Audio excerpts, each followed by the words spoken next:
Bonjour à tous et bienvenue sur TMT. Donc cette fois on va regarder le Huawei P30 Pro. Donc ce Huawei P30 Pro, vous le voyez, la boîte est simple, elle est plutôt jolie avec Huawei P30 Pro et le logo Huawei qui sont un peu brillants comme ça, un peu argentés. C'est écrit sur tous les côtés de la boîte. Une boîte après toute simple, hein, c'est un carton. Par contre, ils ont poussé un peu le détail sur l'emballage en écrivant au fond Huawei Design. Donc à quoi ça sert? Je sais pas trop, mais ils l'ont fait. À l'intérieur, immédiatement, nous avons notre Huawei P30 Pro. On voit immédiatement sa hauteur qui est de 158 mm, sa largeur qui est de 73,4 mm, soyons précis, et il fait 8,41 mm d'épaisseur pour un poids total de 192 grammes, ce qui est, je trouve, plutôt léger.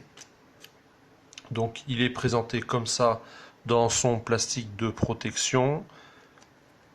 Comme vous le voyez, ce symbole en forme d'empreinte digitale nous indique que le capteur se situe à ce niveau, au niveau de l'écran, puisque le capteur est sous l'écran et non pas à l'arrière.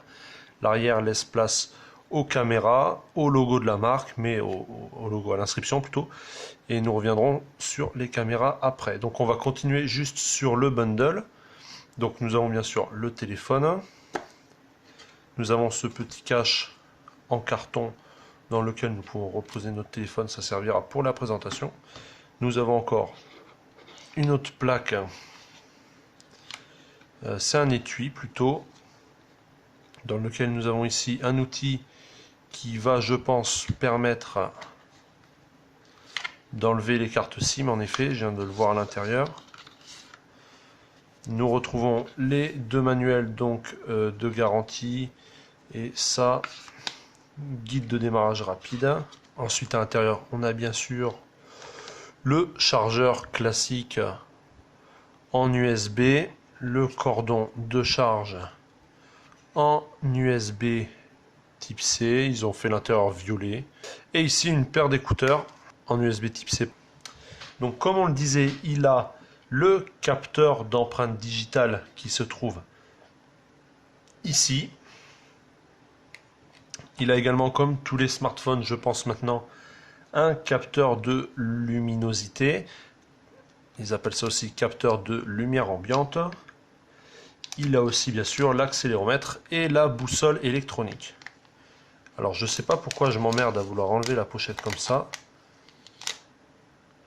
alors qu'ils ont écrit clairement ici. Voilà, bon bref. Donc par ailleurs, elle est en train de s'allumer. On voit pas.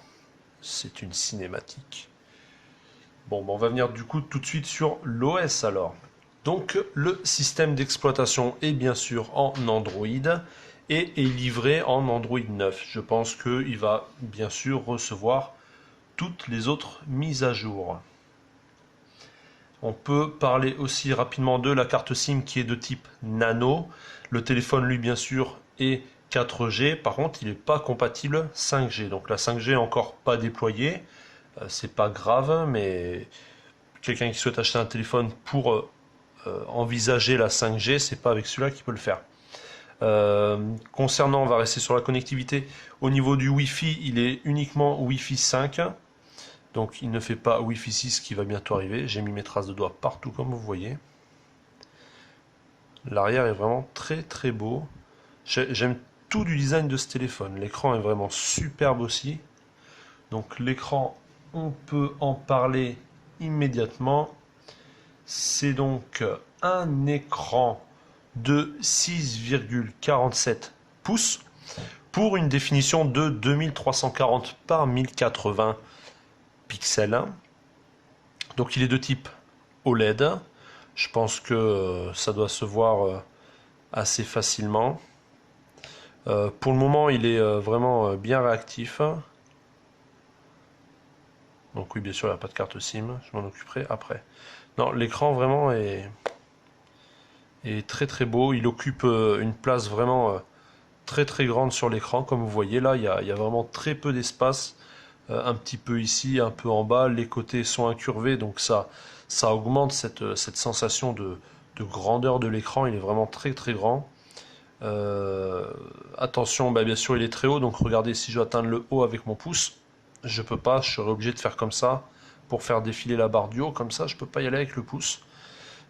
Pareil, les boutons sur là, les extrémités, après on sent que le téléphone est un peu moins maintenu, donc c'est un peu compliqué.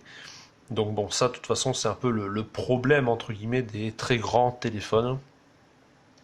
Donc on disait 6,47 pouces OLED, la définition je vous l'ai donnée, et le DPI c'est un 398 ppp, donc pixels par pouce. Si on peut parler un petit peu performance, capacité technique. On parlera après bien sûr des caméras qui m'ont l'air vraiment, celle-ci là, impressionnante. Donc si on peut parler un petit peu stockage. Donc on peut déjà essayer de voir où se situe. Donc là on voit qu'on a le bouton marche arrêt, le bouton volume plus et bas. On aura le capteur d'empreinte digitale qui sera ici. On a le type C qui est là. Le micro qui est ici, la sortie haut-parleur qui est là. On voit qu'ici il y a la trappe, donc je pense pour carte SD et carte SIM. On a le micro qui est là, pardon, et interface sensor, je sais pas trop ce que c'est. Donc ça, il faudra que je découvre ce qu'est interface sensor. Donc on peut déjà enlever ça, qui était juste un papier explicatif. Donc le dessus est plat comme ça, j'aime bien, c'est joli. Presque on pourrait le faire tenir debout. On va pas s'y risquer de trop. Tadam. Donc voilà. Il est vraiment très beau. Hein. Stockage, moi c'est la version 128 Go. Il existe la version 256 Go, donc en mémoire interne. Bien sûr, il y a la possibilité de rajouter une carte micro SD. Performance, on est sur un processeur Kirin ou Kirin 980, donc fabriqué par eSilicon. Donc il fait 2,6 GHz, c'est un processeur 8 cœurs, donc octa-core, et la mémoire vive, donc la RAM, est du 8 Go. Par contre, il ne précise pas quel type de 8 Go c'est, si c'est de la DDR3, 4, 5 peut-être, je ne sais pas. Mais en tout cas, ou peut-être d'ailleurs c'est spécifique au smartphone, je ne me connais pas assez en smartphone pour dire, pour vraiment connaître les technologies embarquées. Donc voilà. Processeur Kirin 980 de 2,6 GHz, 8 cœurs et 8 Go de mémoire vive, donc ça c'est très bien. La batterie, quant à elle, a une capacité de 4200 mAh. Donc c'est une batterie de type LiPo. Elle est pas amovible malheureusement, comme énormément de téléphones. D'ailleurs celui-là à démonter, ça va être une belle galère. Et par contre, chose qui moi me plaît, c'est que le téléphone propose un chargement sans fil. Donc c'est-à-dire qu'on le pose et ça recharge par induction. On va maintenant parler de ce qui pour moi je pense est un point fort de ce téléphone, notamment ce qu'on en a vu un peu partout. Donc c'est pas forcément moi qui le dis parce que je suis pas un expert de la téléphonie. C'est ce que les différents avis disent. Donc on est sur des caméra pour l'appareil photo et donc la vidéo de 40 mégapixels, 20 mégapixels et 8 mégapixels. Je ne saurais pas vous dire lesquels sont lesquels. Donc je dirais 40, 20 et 8 par rapport à la taille. C'est sans certitude, je ne suis pas un expert. On a le flash qui doit être ici. Donc c'est, oui voilà exactement, ils disent flash double LED. Donc là on voit les deux LED. Donc il peut enregistrer en 4K. Il ne propose pas le flash à l'avant. Par contre, il y a bien ici la petite caméra selfie. Il a un stabilisateur d'image. L'ouverture de l'objectif photo s'ouvre à f1.6. Je ne sais pas si ça vous parle. Moi, pas du tout. Et le capteur photo frontal, donc celui-là, est quand même de 32 mégapixels. Donc je pense que les photos selfie devraient être également de très bonne qualité. Donc pour finir, ce téléphone existe dans les coloris noirs comme le mien, vous voyez. Noir tache de doigt. donc bleu, vert ou orange. Il est bien sûr entièrement en plastique, hein, c'est que du plastoc, il n'y a pas une once d'aluminium ou de métal, c'est dommage. C'est un téléphone qui est sorti le 26 mars 2019. Il est étanche, je ne sais pas jusqu'à quelle profondeur ou dans quelles conditions. Si je me douche avec, je pense qu'il va peut-être pas aimer. Et il a une indice de protection IP68. Concernant le prix, c'est un téléphone qui avoisine les 600 euros. Voilà, sans remise. Brut sur un site de e-commerce très très bien connu.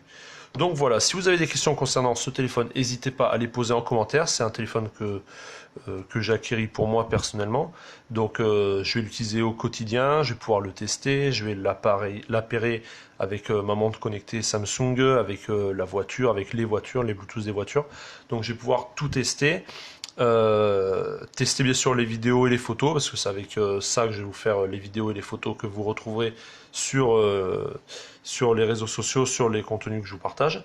Donc vous aurez plus d'informations. Donc vraiment, si c'est un téléphone qui vous intéresse et dont vous avez des questionnements ou vous êtes encore indécis pour l'acheter, n'hésitez pas vraiment à venir vers moi, à poster dans les commentaires, à me dire tout ce qui vous passe par la tête. Je serai là pour vous aider avec grand plaisir, sachant bien sûr que je ne suis pas du tout un professionnel de la téléphonie. Donc voilà, merci à tous d'avoir suivi cette vidéo. Comme d'habitude, je vous invite à vous abonner, à partager. Je vous remercie tous et à très bientôt.